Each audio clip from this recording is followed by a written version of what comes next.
that. Let's save that for a hot second. Let's focus in on Big Noon. You watched a little bit of Big Noon before the game. This is now what, season 3 of Big Noon Kickoff, Maybe right? 5. I don't know, maybe Well, because they did a short season, a couple seasons. This is yeah, like their it's a 12th visit couple. to Ohio Stadium. So yeah, Does it feel any better? Do you like it no, any better? no.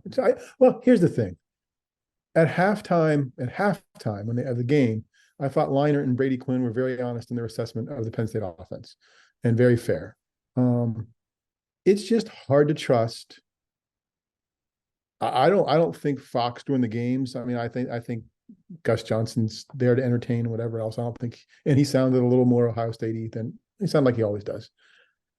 But Urban Meyer is just hard to trust, and Matt Leinart is just hard to trust. Like there's just Question. stuff. Can Go I ahead. ask? Can I ask a question? Why Mhm. is Matt Leinart hard to trust? Because I've heard this from a lot of people. He comes off as frat boy USC, Okay. right? Bush push, right? Like I think that just lingers with him, right? Okay. Um, yeah, it's just not as enjoyable for me. And I know that the Athletic did a poll was it last week about game day, and I get Pat McAfee's polarizing, but my God, Pat McAfee's out there handing out his own money. Like, here, kid, make a field goal, I'll give you $65,000. That's great. It's honest. It's endearing. He's a shill. He's he's playing to the crowd. That's fine. Like, if he'd have been at Penn State, he'd have probably picked Penn State to win and let a couple We Are chants. He was at Ohio and did the whole OH stuff and played along with the crowd. So I get that. He's a carnival barker who actually seems genuine. Like, I know he's up a level. I don't know that I just trust the Big Noon guys. They've even made Tom Rinaldi and the Bear less likable in their roles. Like, I don't know. And I miss them. And I don't know that the show's that much. I think because of Jen Latta being okay-ish and Lee Corso feeling like every segment could be his last. Like, Game Day struggles from that aspect in a way that it hasn't in years, but it's still better. Like, I had a couple people say, "Oh, I don't like this and this." I'm like, yeah, even with those things, it's still better than Big Noon. So, but you walk past it. So what was it like?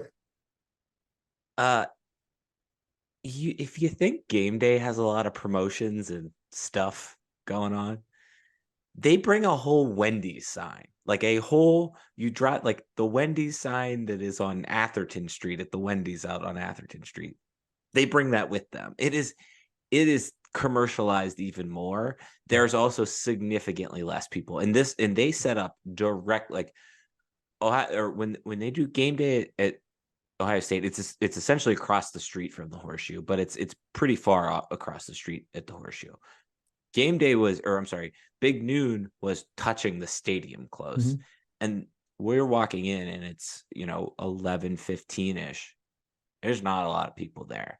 I just don't think it has that staying power. I think people, even though Urban is on it and he's a god out there, like I, I just don't think people are, I think you're right. Like, I don't think people are interested in it. Like, they like the comfort, and I'm one of these people. You like the comfort of game day. You like even when they changed the song, it was kind of frustrating this year because that song you've heard 15 seasons and it's big and rich, and I'm glad that they kept relatively the same lyrics this year.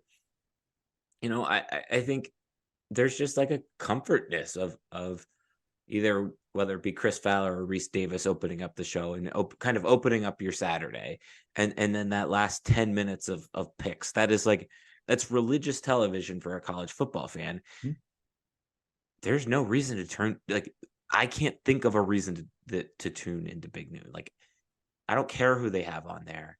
There's nothing. Like, you're right about Tom Rinaldi. You're right about Bear. Like, they're just not as interesting to me anymore because they're not on game day.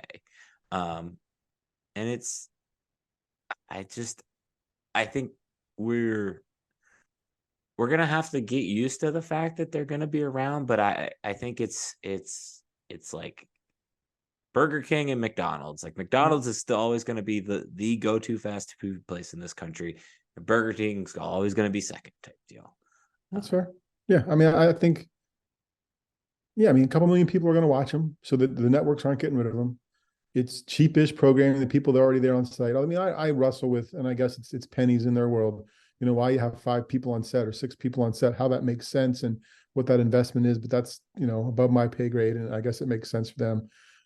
But yeah, game day is a cultural touchstone. It has been around for your entire lifetime.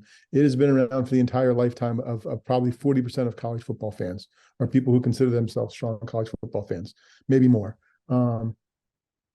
It's consistent. It goes to the big games no matter where they are. Like, I mean, this is ESPN, ABC. They don't carry this game Right. anymore, Right. right? And they were still there because it was the place to be. So yeah, Feel good about that? Feel better? I do. Okay. I'm glad you got your thoughts out. I know you've been bottling those inside for a little bit.